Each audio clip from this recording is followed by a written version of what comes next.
popular topic with a great number of people when they're negotiating a lease is that personal guarantee. That personal guarantee represents an affront, an insult to some. But for many, there's no way out of it. Right. And for some, well, I know you've got some good ideas on this. Yes, I do. And first of all, we're not trying to screw the landlord. They need to know that you're going to stay in the space and meet your obligations. So I can see why they want a personal guarantee. I can also see times when we're just not going to give one. And oddly enough, the wealthier the client, the less likely they are going to sign a personal guarantee. Not going to do it, you know. Well, what are some of the people that could reasonably expect and need to have to sign one? I mean, sometimes it's required. Well, yeah, if you're starting a new company, starting a new shell corp, if the corporate entity has no assets, then the landlord would be foolish to spend a lot of money on the space, getting it ready for you and leasing to you, because you could walk away the next day if things don't go well, and the shell corp is all he's got to look for. So then he's going to want a personal guarantee. But what are some of the things I can do? Well, we always limit the personal guarantee. You can either have the guarantee expire after a certain length of time, or you can limit the guarantee to a certain amount of money, or you can divide up the guarantee specifically among the partners, so you're only obligated for a certain portion. And also this gets important because your lender is going to look at the contingent liability that you have.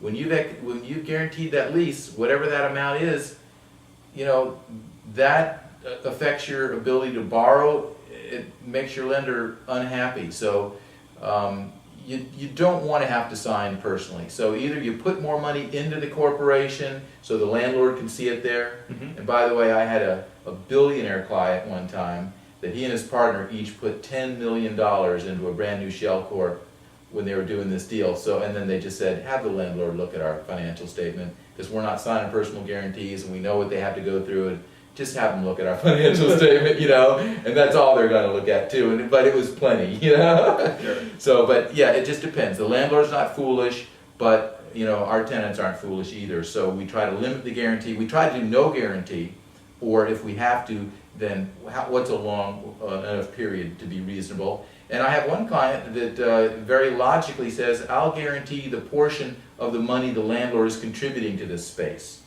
So if the landlord put in $200,000, then I'll guarantee $200,000. Which is a good point of why using a tenant representative is a great idea. Oh, because the landlord's broker is not going to be digging deep to help you get out of this personal guarantee. No, they get a lot of brownie points when they bring a lease in with a personal guarantee. Right. And I have seen specific instances where you know, there's a group of doctors that are renting in this medical building, and I've got this client here now, and then the other doctors didn't have tenant reps, and they signed the lease. The landlord said, this is the lease, no changes. Right. And they signed the lease as is, no changes, which included personal guarantee. And so my client expected that would be the case. Well, you know, you go back to the landlord and say, yeah, but you know, this little clause we need a little different, this a little different, and also we're not doing this personal guarantee for that long, and we limited. We got all the things we wanted to because we asked for them. So anyway, you don't have to do a personal guarantee all the time. Hope you enjoyed the video. If you'd like to learn more about facility, site selection, lease negotiation, etc., go to the website below. There we have 20 videos which will tell you probably more than you ever want to know about site selection and lease negotiation. Thanks a lot.